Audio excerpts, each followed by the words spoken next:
And thank you for joining the inaugural From Paws to Claws Visionary 2020 series. We are in our third month and are so grateful for our first-time participants, as well as those who have joined us once again. Your Office of Alumni Relations appreciates each of you. Moreover, we will continue to bring remarkable alumni to expound on relevant topics that will support our recent graduates, as well as alumni who are seeking career change and those who just wish to lend support. As always, we wish to thank the alumni panelists who have shared their area of expertise. We did not seek you out, yet you came with the spirit of a mighty panther, which we are, sharing your knowledge base when the call to participate went forth. As we continue to dedicate this new series to the Perfect Vision class of 2020, as they exercise their ability to be visionaries, let me share a tad bit of history on the Office of Alumni Relations signature event titled From Paws to Claws. The Alumni Student Networking event was originally designed in 2008 when Kareem Taylor, class of 2010, in his sophomore year, expressed that students should learn from alumni. Over the years, we continuously call on the alumni community to embrace our alumni in waiting, commonly known as students. We encircle them until they become a member of the only permanent constituency of our alma mater. As Cubs, they develop through discovery, academically, socially, and spiritually, finding their way as their talents grow into claws and become fully entrenched felines of service locally, nationally, and globally, while remembering to become fully financial supporters of the institution that placed them on their path as well-rounded citizens. There's more to the program, and feel free to read the entire historical review in the alumni section on the CAU's website. One quick note. The Office of Alumni Relations does listen. Starting next month, we will have our webinars at noon and at 6 p.m. on alternate weeks. We heard you. As we begin our exchange, I would like to express thanks to my colleague, Chastity B. Evans, class of 2010, who serves as the program manager in the Office of Alumni Relations. She will be your host, for she created this space for our interaction. Chastity, it's now time for you to begin the conversation. Thank you so much, Alumna Galen E. Gatewood Joshua, for that wonderful introduction and historical context. Welcome, everyone. Thank you all so much for joining your Office of Alumni Relations for the Vision 2020 series, Black Faces in the Media, telling our own stories, taking ownership, and leading the way. A huge and special thank you to Alumna Dr. Michelle Rhodes, Program Specialist for the Office of Online Learning and Continuing Education, for being the technical commander behind all of our webinars. Thank you so much. We could not have done this without you, or continue to do it without you. We're going to lead right into the purpose for today's webinar, which is to discuss the importance of Black media, from ownership to reporting, with leading stories, telling our own stories, such as coronavirus, election day, to the fight for social justice, which we're continuing to face on a daily, which is right now. A little housekeeping for today. Before we get started, if you have any questions during the presentation, please type them into our Q&A box in the Zoom control panel. I will bring them up during our Q&A section to discuss. Now let's go ahead and lead right on into our introduction and bio for today. Now without further ado, introducing our first panelist for this afternoon is Alumna Brittany Grooms. Alumna Grooms is the Vice President of Casting for Sony Pictures Entertainment. She oversees casting for Columbia Pictures, TriStar Pictures, and Sony Animation. While at Sony, Alumna Grooms has worked on upcoming releases such as Venom 2, Let There Be Carnage, Ghostbusters, Afterlife, Kevin Hart's Fatherhood.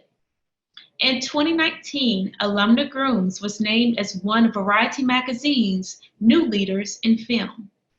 Before joining Sony, Alumna Grooms was the casting manager at Walt Disney Motion Pictures. Her Disney projects included Beauty and the Beast, A Wrinkle in Time, Aladdin, Stargirl, Mulan, and many others.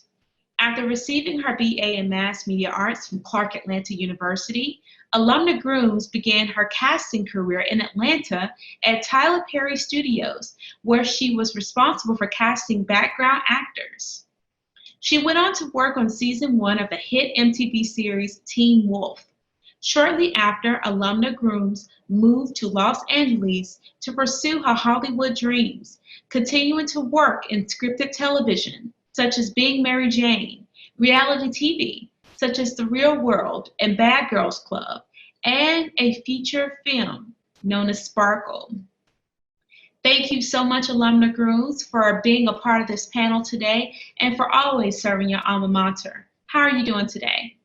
I'm well. How are you? Thank you for having me. I am doing well, and thank you so much for answering the call. So we're going to go immediately into your first question for today, okay? Okay. So Hollywood remains light years behind the ethnographic makeup of the U.S. and industry leaders have for years used a variety of different excuses to hide their money-hungry, safe, and downright racist decisions in casting actors of color for film and television roles. So being a woman of color at a majority white corporation, how hard is it to cast people of color? Okay. I'd say we've come a long way, but there's still a very long way to go. It's tough sometimes, but not all the time. It depends on where you work and who you work with. I always say that my main priority when I'm casting projects is to cast the film as though it reflects the world that we live in. And we live in a very diverse world, so that's always my goal. I can think of 2 major ways that I do this probably every day. And the first one is getting people to think outside of their box. Once a script comes to me, it has touched so many hands there's the writer, director, producer, a lot of creative execs, and a lot more. And so by the time it has come to me, those characters have been thought of, people have imagined who they are in their head, people have visions of what they look like. Now, the odds of those people who have touched this script being a diverse group of people, probably slim. So my goal is to come in and ask those questions, like, why can't this judge be Black? Why can't this lawyer be Latinx and this, boss be Asian? So I have to come in and actually ask the questions. And I often find that they just haven't thought of it. They've imagined this space like their world, and their world probably isn't that diverse. So that's my first thing is I come in and I ask those questions. I can think of a story. I worked on a project once, and it was set a long, long time ago in a foreign country. And I asked, so why can't this person be Black? And the response I got was, well, during this time in this country, it's not really realistic for a person of this position to be Black. And I'm sitting there, and this was like a mythical, magical film. And I went, well, during this time in this country, was it realistic for cows to speak? Because I flipped the page and the cows are talking. So it was funny because everybody's faces went, oh, I guess I haven't, yeah. So this person can be Black. We're taught we have cows speaking and chickens speaking. So it makes sense. So it's all about just coming in there and just rearranging their thoughts and having them open their minds. Second, I can think it's actually just getting people who don't look like you to understand how we value our people. And so that's people of different races and ethnic backgrounds. The actors that they love and have supported for forever is getting people to understand how much we love and support them. For instance, Black people have Black Hollywood royalty. Like, we love our Nia Longs and Angela Bassett, Omar Epps and Morris Chestnut. But I always have to remind myself that the people that I'm in this room with didn't necessarily grow up watching Love Jones, Love and Basketball, and what's love got to do with it. So they may not see the same value in the actors that I do. So it's my job to get in there and educate them on how important they are to us, because by thinking of us, you should think of the people that we love and value, and not the people that you love and value for us. So that's a constant fight as well. That's very interesting that you brought that point up in terms of, the people that may be sitting in the same room with you may not necessarily know or understand, where you're coming from. So that's great to have an educator like you to instill that in them. So thank you. Of course, that's right. Now, according to a 2013 report from Nelson, African Americans are more aggressive consumers of media. For example, Blacks watch more television. It's about 37% more.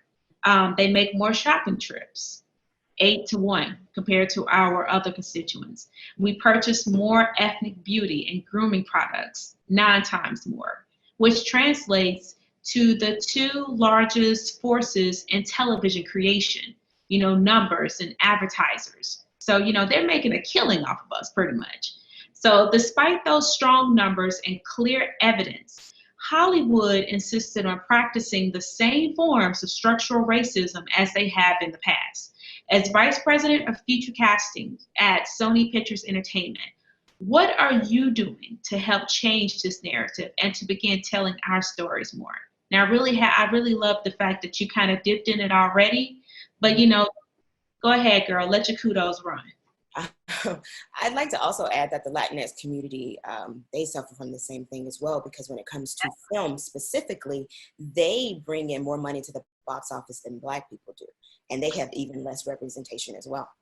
But honestly, I don't think that Hollywood's any different from a lot of other industries in this country. I think institutional racism is embedded in our country, and we're dealing with it in every different facets of our life. But when I think about it, I think I bring about that change by simply being in the room.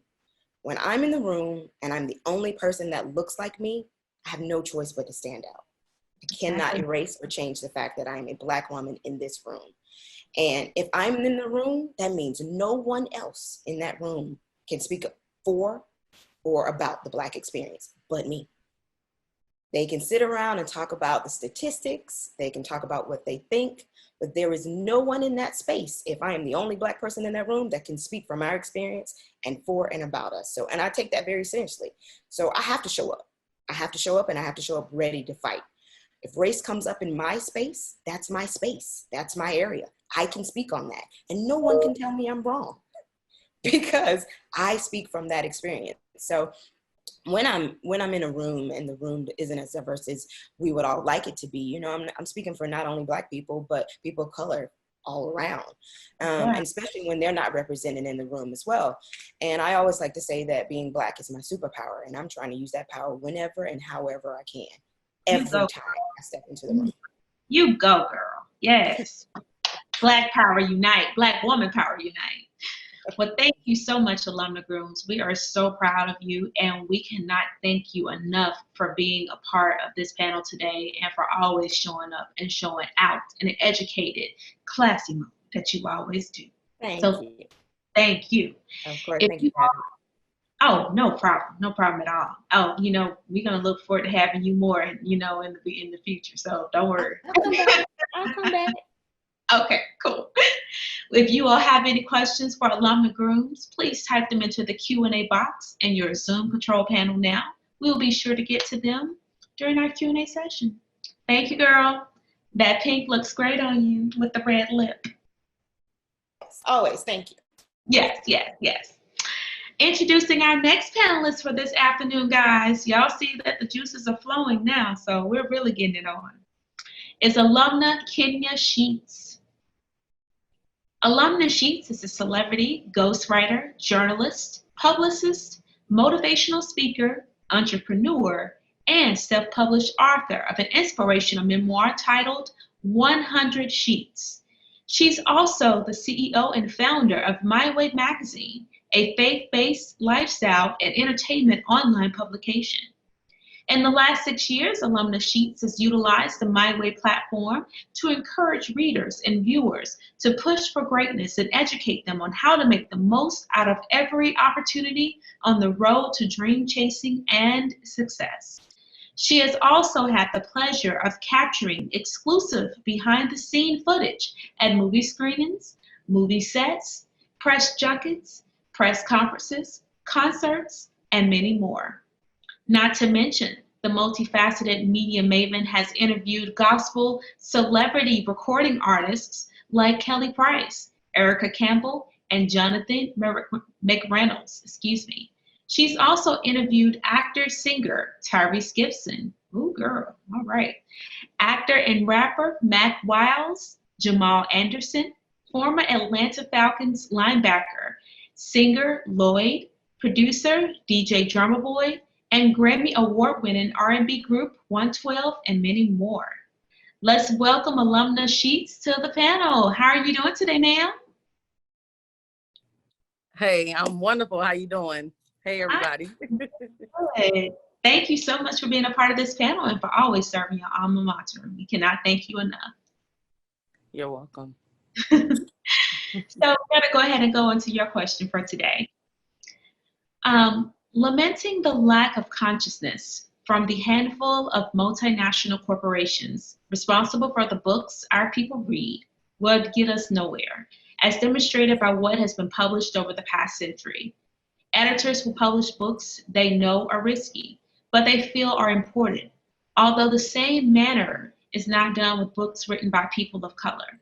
So as a self-published author, publisher, woman of color, do you sense that it has become a tool of liberation for you?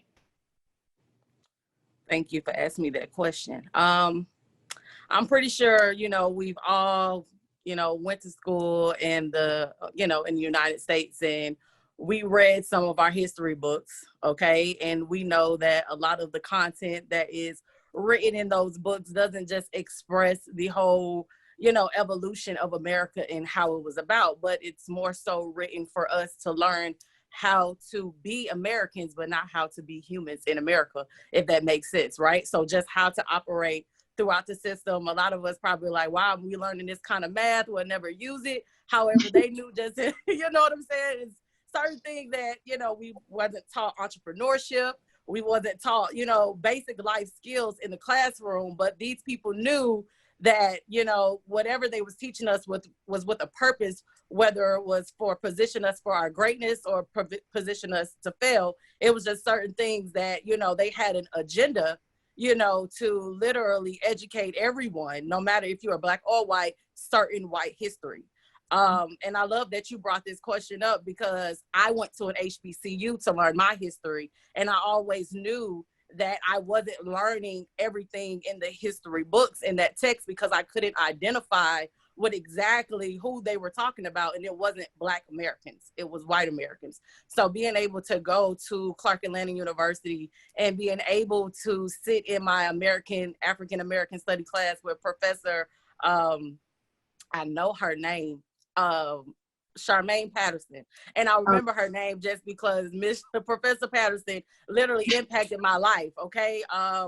It was very vivid. I would go to the library, check out the African American Odyssey book, and I would be able to read the context about what happened with people who look like me, with people in, Black America. And I can understand why it could have been hidden, because it's traumatic, okay? It's upsetting, it's murder, it's dehumanizing a race of people, but that was our history. That is our history. And I believe as a self-published author, where my history comes in part is that I get to tell my story.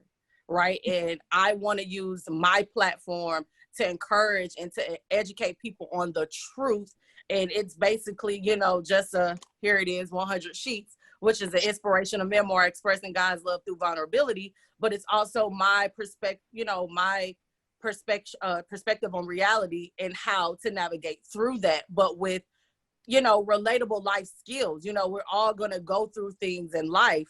However, it's up to us to learn how to respond to those things in life and learn, you know, different behaviors. And I try to use myself an example for someone who is a Christian woman, someone who is a Black woman in America, on how I, you know, learn how to continue to thrive and overcome certain, you know, my struggles in life. But that's me, you know, controlling the narrative. So I think it's important as an author, as a creative, as an entrepreneur, as a business owner, it's imperative that we share our stories, that we write down our visions, that we show people that we can be more than what these textbooks have tried to equip us to be, you know, Exactly. because at the end of the day, it's not so much of a reality about who we are in certain textbooks, or sometimes, like you said, they're putting things in content that they know is not for the betterment of people.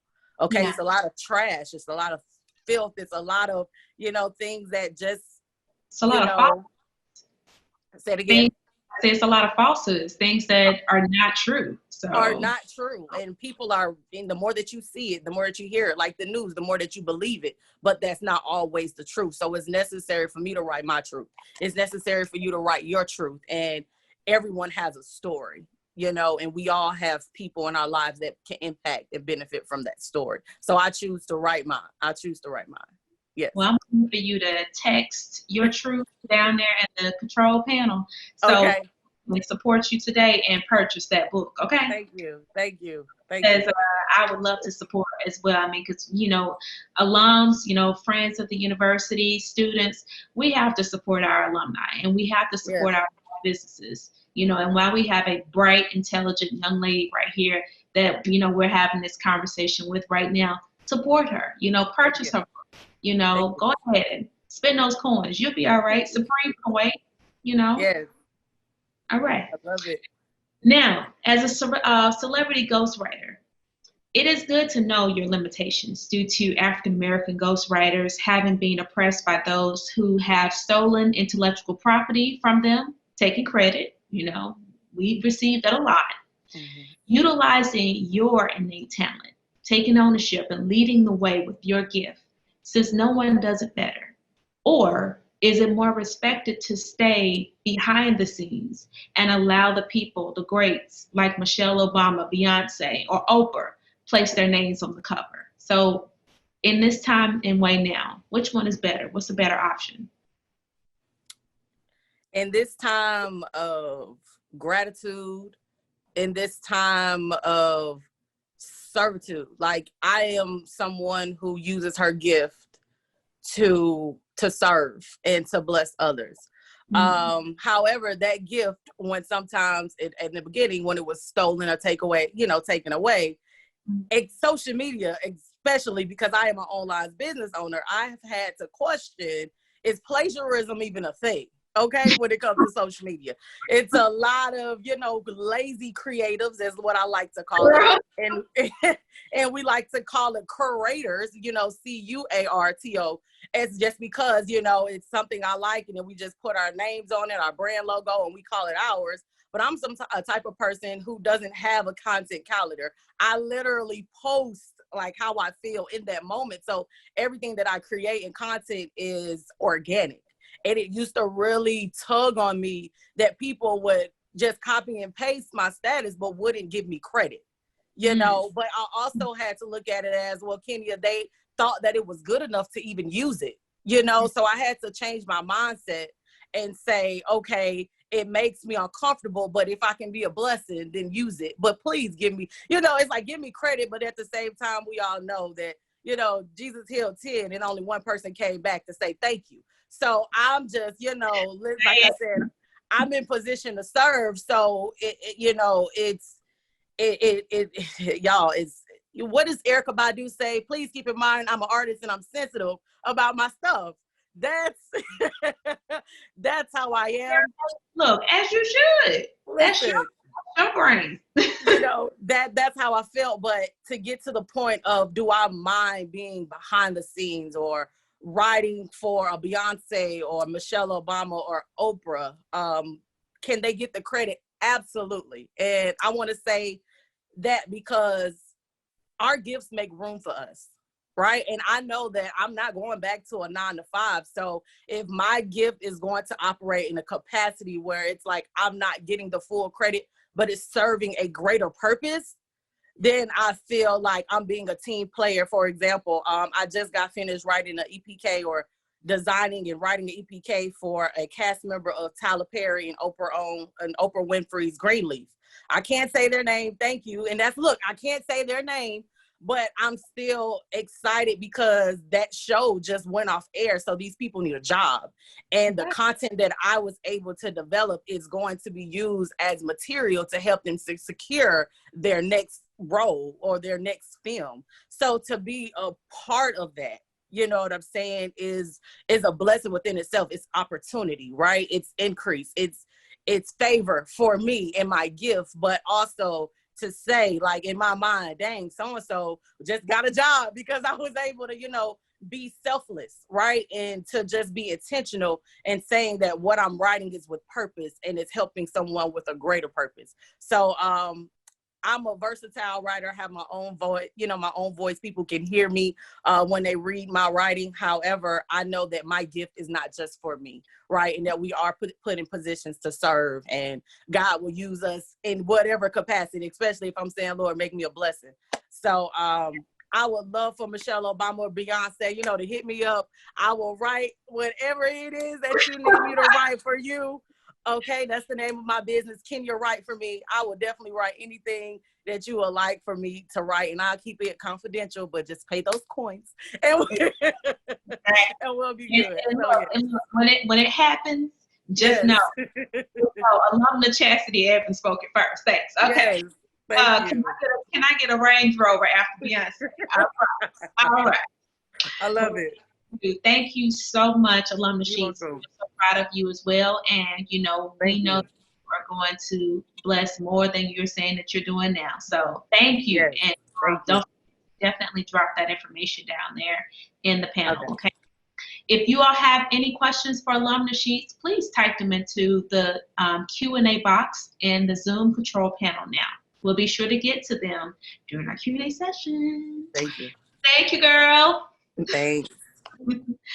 All right, introducing our next panelist for this afternoon. All right, now it's getting heavy. Is Alumna Teneille Gibson. Teneille Gibson is a 7-time Emmy Award-winning video journalist, producer, and editor. Alumna Gibson is currently a content producer at NBC4 Washington. She recently won 2 Emmys that she has sitting off to the right-hand side of her, yes, for co-producing, editing the station's Changing Climate special and editing last year's Black History Month She Thrives special. Alumna Gibson is a native Chicagoan, born and raised on the South Side. She has an MSJ in broadcast journalism from the Medill School of Journalism at Northwestern University and a BA in mass media arts from Clark Atlanta University. Alumna Gibson currently lives in Washington, D.C., but her upbringing as a Chicago Southsider is a steady source of inspiration as she captures the everyday experiences and people that make life as a whole, and Black life in particular, beautifully nuanced and worthy of a lens. That's just poetry to my ears. Thank you so much for being a part of this panel and for always serving your alma mater, Alumna Gibson. How are you doing today? I'm good. How are you, Chastity?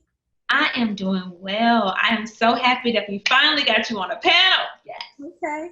So thank you. So we're going to go into your first question for today as well. So let's take it back to early summer, and we can also take it back to a couple of days ago, yesterday probably. While the unrest sparked by the Minneapolis death of George Floyd in police custody posed challenges for all reporters and producers. You all were labored under extra complications from the fear of police racially profiling press to the psychic toll of covering yet another Black death captured on bystander video. And the list goes on. As a producer, do you feel you've had to do more explaining and extrapolating on Black pain, oftentimes to a white audience who may truly not understand, versus getting to the meat, telling the true story, telling our story, the story? Well, thanks for the question, Chastity. You know, at the end of the day, I'm a Black woman, and that doesn't magically go away when I walk into the newsroom. So it's important, and Brittany touched on this too. It's just important that you have to stand strong in that. And you have to stand strong in that. And because our voice is needed, my voice is needed in the daily coverage of my newsroom. And at the same time, I have journalism ethics that I stand by as well, which means telling the truth, being authentic. And so no matter what the story is, it's important to make sure the facts are reported. So I'm blessed that I work with colleagues that really want to get the truth out there, but a white colleague can't relate to what I experience as a Black woman. And so that's why it's important for Black and brown men and women to have a seat at the table. So in a newsroom, you might have your favorite newscast and you're like, oh, I like this newscast. They have this Black woman who's anchoring. They have the Black reporters out in the field. That's great. But the real power is who's sitting at that editorial meeting in the morning and in the evening. They decide the stories we cover for the day. And so now more than ever, it's important that we make sure, and you know, I've been speaking out this summer like, hey, who's sitting at this meeting? Who's at this meeting? Making sure I'm at some of the meetings and making sure that I'm paying attention to our coverage. Yeah. The other part about it is, you know, we have to be careful about some of our coverage too. If someone's not charged yet, that's why we use the term allegedly, you know, but at the same time, we are reading the tweets from activists where they're like, well, why aren't you using this verbiage for some of the stories? And we're listening and discussing it too. But I want to mention that sometimes having a seat at a table doesn't mean your voice is heard all the time. And you're going to hear a no. But you still have to stay strong to your story. So I'm gonna give a quick example. 5 years ago, I live in Washington, D.C. I picked up some food in a gentrified neighborhood. I'm walking to my car. It's parked across the street from a historical Black church. Out of nowhere, I see like 30 white people walk out the basement. I'm like, what is going on? I'm not caring. I call the police. I'm just like, what's happening right here? What they doing in the Black church? So after, you know, digging, making some phone calls, I found out that because of gentrification, this Black church lost most of its membership, went from 300 to 50 people. And to keep the doors open, they started renting out space in the church. Well, a white man living in the neighborhood felt like he didn't have a church in the neighborhood that met his needs. There are several Black churches in his neighborhood, but he still felt like he didn't have a church that met his needs. So he approached the church, hey, can I have an evening service? And they allowed him to have, you know, they rent out the church basement on Sunday evenings for him to have a church service. I took the story idea to my managers, hey, we have to talk about what's happening to Black churches in gentrified neighborhoods. And deaf ears.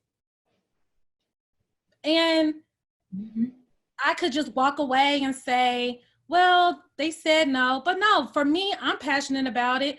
And to be fair, maybe I'm not saying every Black person would be passionate about it, but I grew up in church. You know, we're not a monolith community. And so 2 years later, I'm still raising my hand like the drama continues.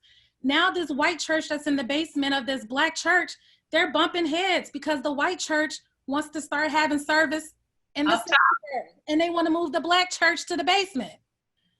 So at that time, that's when I withdrew money from my 401k, bought my own cameras, and I filmed it for the Black History Month special in 2017, which actually won an Emmy.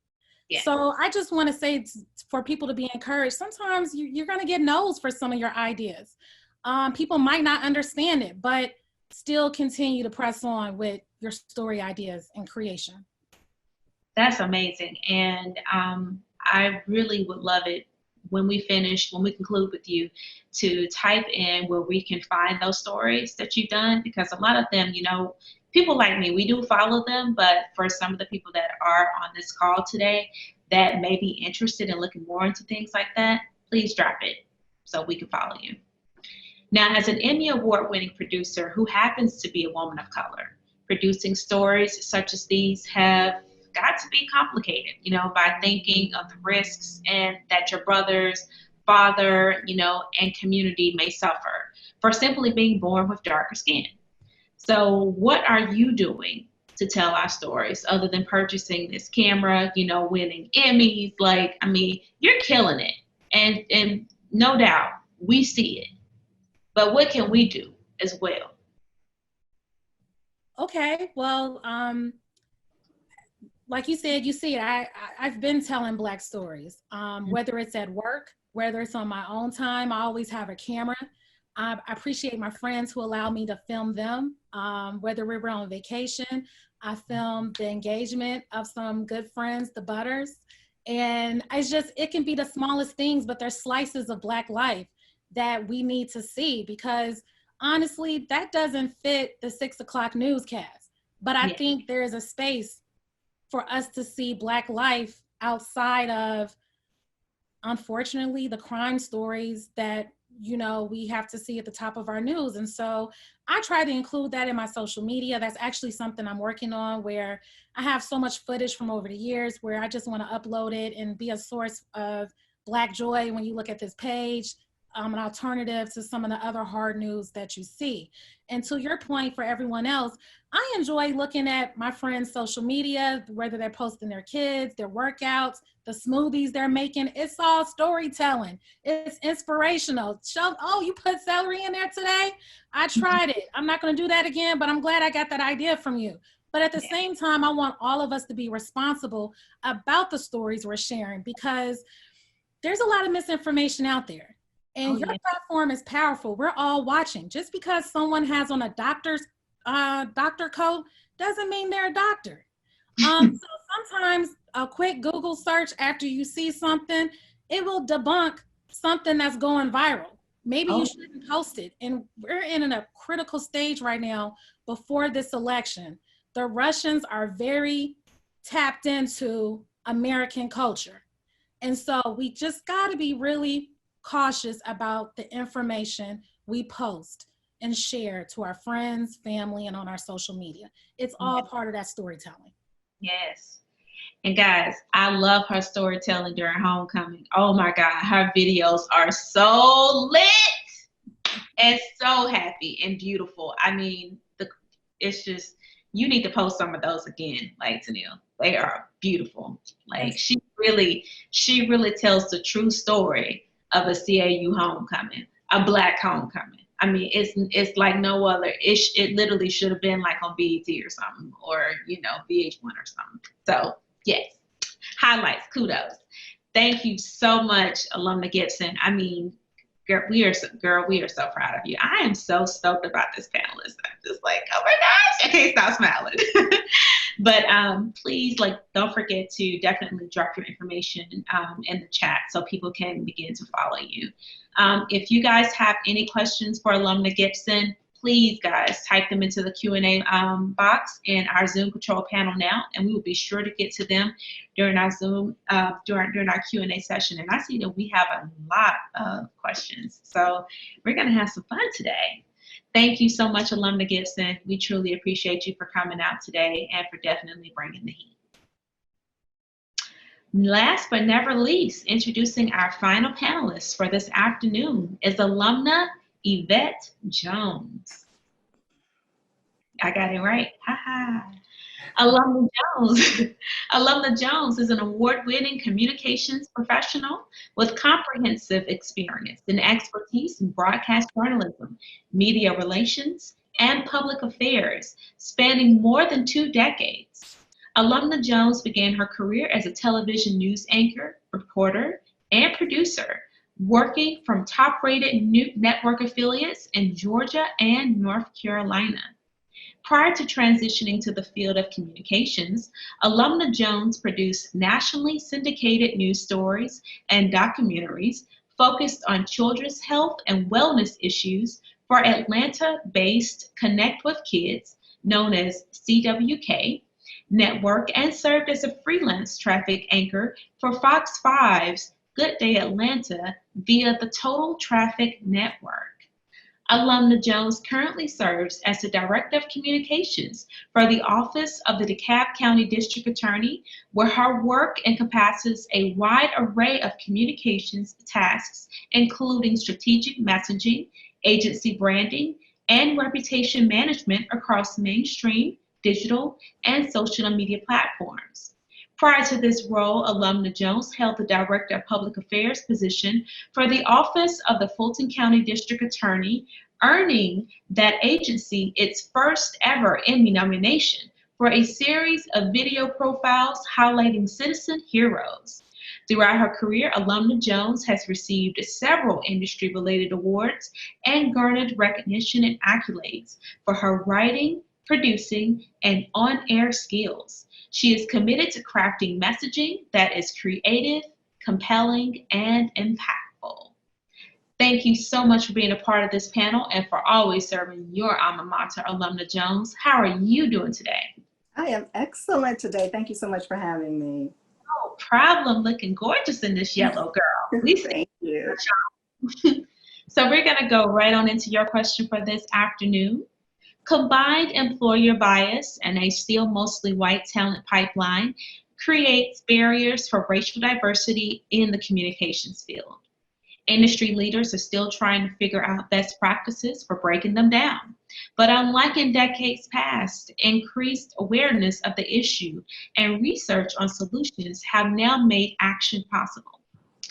Alumna Jones, as the Director of Communications for the DeKalb County District Attorney's Office, do you feel today, in the midst of it all, our agencies, corporations, organizations, etc., are they finally waking up?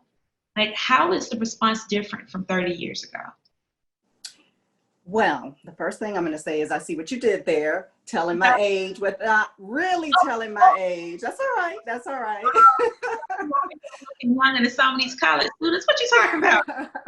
But I appreciate it. I've learned so much, gained so much wisdom in my nearly, not quite, but nearly 30 years since I graduated from our beloved CAU. And I would say, you know, in answer to your question, the short answer, I think, is yes. Are agencies, organizations waking up? Do they, you know, see that there's a need to be different now and more responsible in a different sort of way? I think that answer is yes. And I'm going to harken back to programming that I saw just a few months ago when ABC News aired its Juneteenth special. It was a first in the network's 75-year history. They remarked on that during the program. And I'm going to say what struck me most about that night was not just the programming itself, but the people who stood there presenting the information to us. There were five, count them, five, on one stage at one time, African-American news anchors and reporters standing there amid a rich backdrop of red and green and gold and black, all together telling our story. One of the anchors even acknowledged at the time that it was in that moment and in that space, our ancestors' dream come true. And I agree with that. You know, we've all heard stories from our elders about the rarity of Black faces on the big screen and small screen back in the day, you know, and when anyone who looked like them back in the day appeared on the screen, it was time to pause. It's like time stood still, right? Everyone had to, at that time, kind of take in the moment and see who that stranger on TV was. In fact, but though it wasn't really a stranger, but in some way or another, seeing another Black face, somebody who looked like us at that time, it resonated. And you felt a sense of connectivity, right? A sense of representation through familiarity and culture. And of course, those shared life experiences. I think, you know, some of our other panelists said earlier, you know, when we occupy a space and we're the only Black face in that space, no one else can tell that story. No one else can communicate that experience. And I'm going to say, you know, I had my own experience in that realm, you know, starting out as a news anchor in a small South Georgia town. I was hired to be a co-anchor for a morning show that had been on the air for more than 2 decades. I was young, female, and Black, juxtaposed to an older white male colleague. The African-American community there took notice. They embraced me, they supported me, and they encouraged my success, even though they didn't even know me. And many said they were proud, in part because I was a reflection of them, their interests, their concerns, and I could tell the stories that maybe no one else thought about telling. You know, Teneille talked about that earlier, being that voice in the newsroom and having our voice to say, you know, here's a different perspective, or here's something we, you know, should approach, and here's how we should tell that story, and here's who we should talk to about that. But you know what I, Chastity, learned in that small town at that time was something that was really bigger than myself, which was that representation matters. And you're gonna hear me say that a lot today. I had a seat at the proverbial table, which we've all spoken about.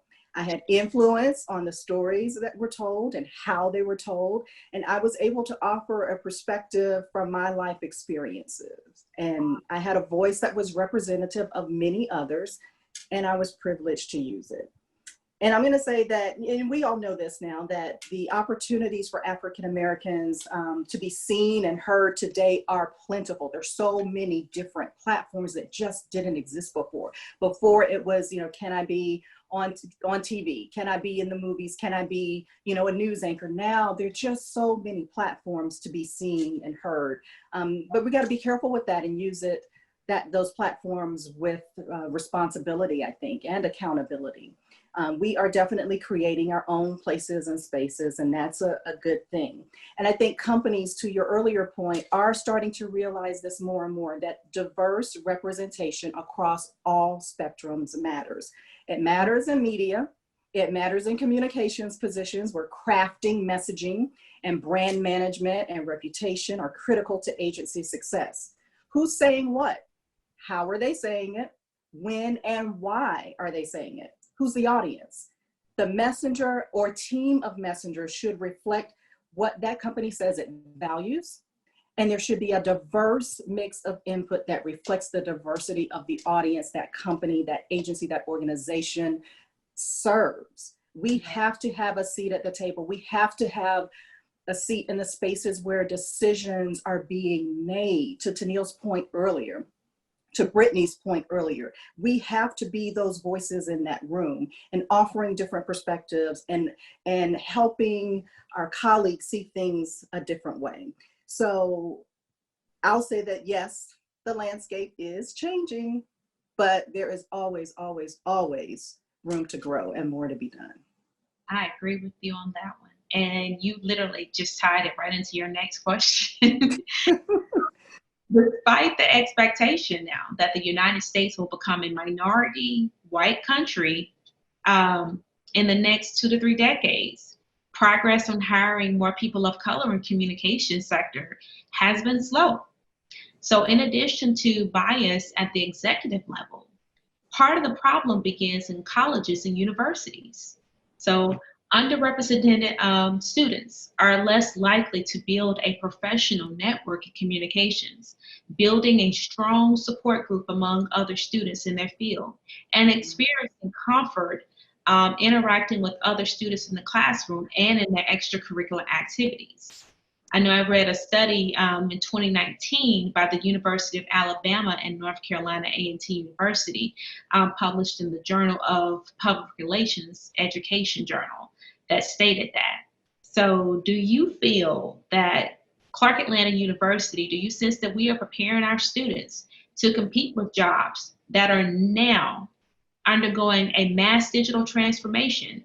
Or do you feel that our students are not paying enough attention to make it on the outside? And I have to say, I'm so happy to see that some of them well, a lot of them, particularly in Professor April Lundy's class, made it to this webinar today to actually listen in, because you can have all these outside things to do, and platforms to make it on, but it's like the responsibility, understanding that platform, making yourself aware of that platform. Like, is that platform going to help you, or is it hindering you? Well, then, I think we go back to what we were talking about earlier is, we've got platforms now, right? But what are we saying? How are we saying it? Are we being responsible for the stories that we're telling, the messages that we're putting out? We have to be strategic in that thought process. We have to be careful with the imagery that we put out, the information that we put out. Are we, dispelling myths and stereotypes, or are we feeding into those myths and stereotypes? I would say that it seems that the Mass Media Arts Department is keeping pace with the changing multimedia and communications landscape. The course offerings certainly reflect that, so many more than when I was coming through nearly 30 years ago. And we're still one of the best in the country. People want to be a part of our program, even within the AU Center. That's we are it. That's where you come to get what you need as it relates to mass media arts, broadcast journalism. And we are producing powerhouse talent, always have. Producers who are creating daytime and primetime content, political commentators, broadcast and print journalists, college professors, even on our own panel, right? Casting executives and self-published authors, Emmy-winning producers. The list goes on and on. We have a lot to be proud about. And I'm going to say, one of the most valuable resources for me as a student coming through our mass comm department back then was the ability to get hands-on experience. Really, I practically lived at CAU-TV. I practically lived, sometimes I maybe even slept in the mass comm department, Girl. Right. That's, committing to the process, committing to the opportunities that exist. I was trying to learn everything I could about all aspects at that time of TV production. I was, of course, better at some things than other things. But I had a working knowledge about most of it. And I think, that's what's important these days. And, I would ask these questions, if those opportunities to learn outside the classroom still exist today for students, if the opportunities to engage with professionals who are doing the work students aspire to do those still exist? And if students are being exposed to all facets of mass media and communications and the plethora of positions that exist to create, inform, and craft meaningful messaging and materials exist, if the answer to those questions is yes, then yes, Clark is doing the right things. But even in that vein, more would never, ever, ever be too much. And I'm glad you mentioned the students who are watching, and I'm so thankful that they are watching and are engaged, because there's another side to this coin. And I'm going to ask those questions directly to you. Are you taking advantage of the opportunities that exist? Are you going to workshops and on-campus learning and training opportunities and offerings? What are you creating and crafting and proposing for implementation that may not already exist? How are you making this program and your experience better? Are you looking for your own opportunities outside of what the school is offering? Are you creating value in and for yourself? Have you joined or created student chapters of professional organizations? NABJ, PRSA, government communicators, et cetera, et cetera, et cetera. And what really I learned was that you learn by doing. What about making yourself available for opportunities that may not pay, but they offer an excellent resume building opportunity? Or perhaps you give some employment leverage for yourself after graduation by making yourself available for those things. And I'm just going to quickly end by saying this, my first media job, like paying job, came when I was still a student at Clark Atlanta University. You know, I was in my senior year and had been interning, and you know, this job came about as a producer trainee out of my work for one of the, you know, bigwig television stations in town as an intern. You know, I rolled up my sleeves, learned what I could learn, worked that early morning TV morning shift at 4 a.m., you know, and that turned into a paid position prior to graduation. And I'd already proven myself and had marketable and relevant skills. So what I would say to students is that your work begins right now. You are your brand. How will you manage? How will you market? And how will you cultivate that brand? And I'd say this is something you've heard before. You'll find a way or you will make a one. Exactly. All day with that. And That's right it. now, they have so much technology, so much digital communications that is out there now to where they can make their whole TV show right there in their bedroom. Absolutely. Absolutely. You know, everything is digital right now, the workshops, the webinars, the classes. So technically, there's no excuse because this right here, this is being recorded right now. When we send this out, you can easily tap into these networks.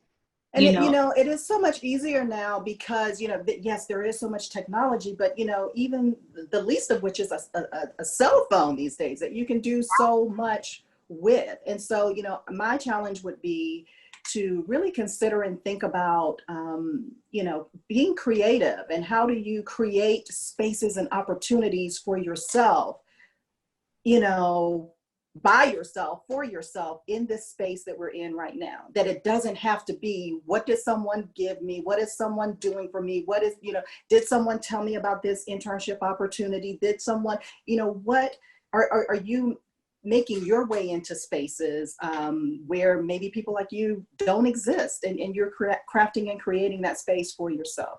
Exactly. Yeah. And I really appreciate you, and I appreciate all of you ladies. I mean, you all are true trailblazers, and we cannot thank you enough. Thank you so much, Alumna Jones. Thank you. Absolutely. She literally broke it down to you guys, and she brought you some awareness. So I hope you're taking notes. So if you have any questions for Alumna Jones, please type them into the Q&A box in your Zoom control panel now. We'll be sure to get to them during our Q&A session. So now we're there with our question and answer. Okay. Thank you to our alumni panelists again for the insightful gems that have released today to go forth with you. We will go ahead and take some time for questions now. Just a reminder, please be sure to type them into the Q&A box now. Now is the time to engage with your alumni and to definitely network. So it looks like we have a few questions. We're not going to be able to get to them all right now because we want to respect everyone's time, but we will send out a post survey which will include the questions and the answers. So we just want to make sure that everyone has the ability to, you know, ask their question and has the ability to receive an answer, okay? So let's go to our first question for today. Go to it. This question goes to Alumna Grooms from Ms. Bolden. Her question says, could you speak to how you've grown in your voice and speaking up for more Black representation in casting? How were you able to grow your influence over the years? Good question. You know, I've kind of always felt like I didn't have a choice. When I am the only person in that room that looks like me, I take on the responsibility that I have to speak up. And it's constant. My voice is constantly growing. Believe me, it's not easy. Some of those rooms are very intimidating. And I sometimes have conversations with myself while it's happening. It's like, girl, your moment's coming. You hear what's happening in this. You hear what's happening in this meeting. You know this is it. You have to say something. So it's always pushing myself outside of my comfort zone because I'm not naturally one that likes to speak out in this space in front of people. So I always have to push myself outside of my comfort zone. But, you know, it's a constant growth because I have to be the representative in the room, because if I'm not, I'm there for a reason. And if I'm not speaking up, no one else can. So, Exactly. yeah. Awesome. Thank you. Thank you.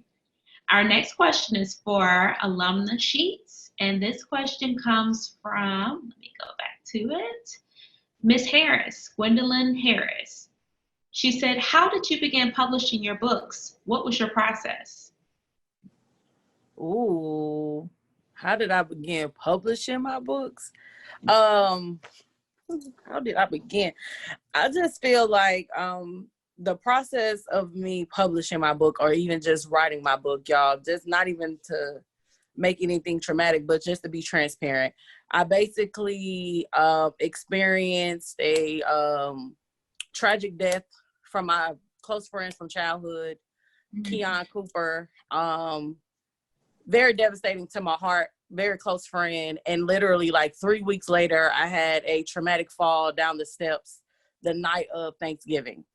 And I literally spent Thanksgiving with both sides of my family. Like, look at God, made both of this happen. And then I come home and it's late and I'm going downstairs to grab some more food, but not to make it funny because I can laugh now, but I literally slipped and fell. So that impact of suddenness, or just I was just walking and now my knees and I'm aching, I use that same energy to share my story. I feel like it was a time for me to sit down. The best way for me to heal is writing. Writing is my therapy. So that is what birthed my book, which is 100 Sheets. And also, just to give y'all a quick rundown, my last name is an acronym for self-love, hope, entrepreneurship, anxiety, transformation, and success, which are my 6 chapters in my book. So you're literally getting the good, bad, and the ugly.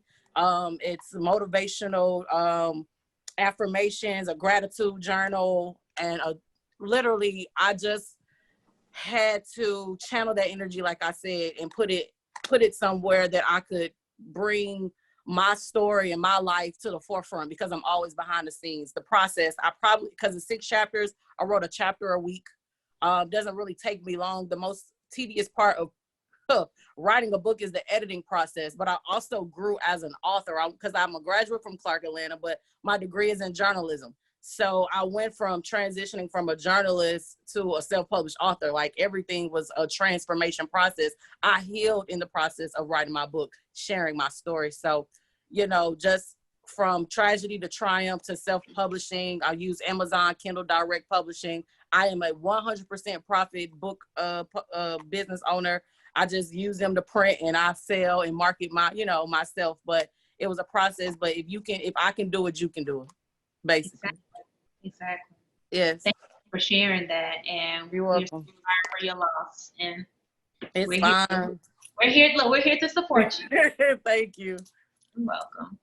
Our next question is for Alumna Gibson, and this question comes from Ms. Tia Wallington. She says, tell her Tia asked, she says she knows who you are. When will she be launching her Black Joy Stories website and social pages? We know about that now. Alumna Gibson. Tia is a class of 06. She's a CAU alumna. Soon, like I mentioned, I need to, now that we're working home during quarantine, I need to take advantage of this time to put together a lot of personal projects, use this free time that I have to organize everything. So soon, I will let everyone know. Thanks to you. Sounds like a plan. I mean, we'll look forward to it, and don't forget to include us when you do it now. So Tia, we can. I love publicity. Detroit publicist. Detroit, Michigan. Detroit, Michigan. All right. So our last question is for Alumna Jones. This is from Ms. Bolden. She said, in the span of your career, how has the authenticity of our white journalist counterparts changed or improved in terms of truly hearing, accepting, and taking our stories seriously?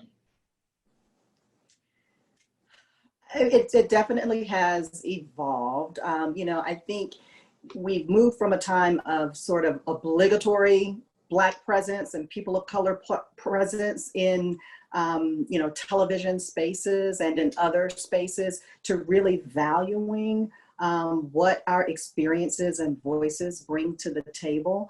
And that's just an evolution of time and things happening differently in this world. And I think the urgency of now, what's happening now, you're seeing more of mainstream embracing of the Black Lives Matter movement. You're seeing more of that, and people wanting to take sort of introspection and take themselves to task. Those who are not people of color, they are being inquisitive and, asking questions of us and what, and sometimes it can be a little overwhelming because some people feel as if, they're having to offer their own apologies. They feel like they're trying to understand, how to coexist with people of color in a better and more authentic way. So I think it's just as, this country changes, I think as a spotlight is being shown on some of the ills of our society, I think people are taking a more authentic and real look at, our presence and the necessity of our presence in these public spaces. Thank you, Alumna Jones. Thank you. Thank you all for the questions. The other questions, like I stated, we will definitely have them answered for you, and we will send them out once we send out the post survey. So please stay in contact with our alumni and look out for our upcoming webinars, which will take place every other Thursday, rotating from noon to 1 p.m. or from 6 p.m. to 7 p.m. As you guys see, those are the upcoming webinars that we have for the month of September and October.